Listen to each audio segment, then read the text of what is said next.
ప్రపంచంలోనే అత్యంత ఎత్తైన శిఖరం ఎవరెస్ట్పై మంచు తుఫాన్లు బీభత్సం సృష్టించింది.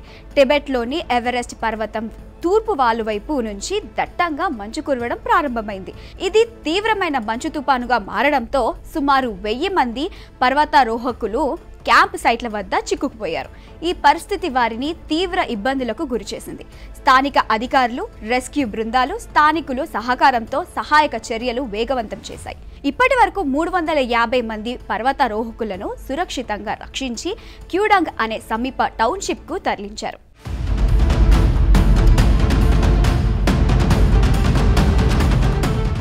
అయితే భారీ మంచు చర్యల కారణంగా ఎవరెస్ట్కు వెళ్లే మార్గాలు మూసుకుపోయాయి. ఈ దారులను తెరిచేందుకు వందలాది మంది స్థానికులు, రెస్క్యూ సిబ్బంది అహర్నిశలు శ్రమిస్తున్నారు. సాధారణంగా టిబెట్ వైపు నుంచి పర్వతారోహకులు, హైకర్లు ఎవరెస్ట్ను అధిరోహించేందుకు ఎక్కువగా ఈ మార్గాన్ని ఎంచుకుంటారు. ప్రస్తుతం చైనాలో సెలవుల సమయం కావడంతో పర్వతారోహకుల సంఖ్య మరింత పెరిగింది.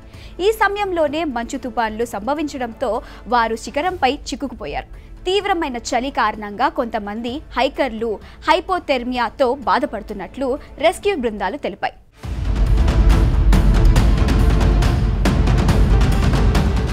ప్రతికూల వాతావరణ పరిస్థితుల దృష్ట్యా శనివారం నుంచి ఎవరెస్ట్ పైకి వెళ్లే అనుమతులను అధికారులు నిలిపివేశారు. అక్టోబర్లో ఎవరెస్ట్ పర్వతంపై సాధారణంగా ప్రతికూల వాతావరణం నెలకొంటుంది.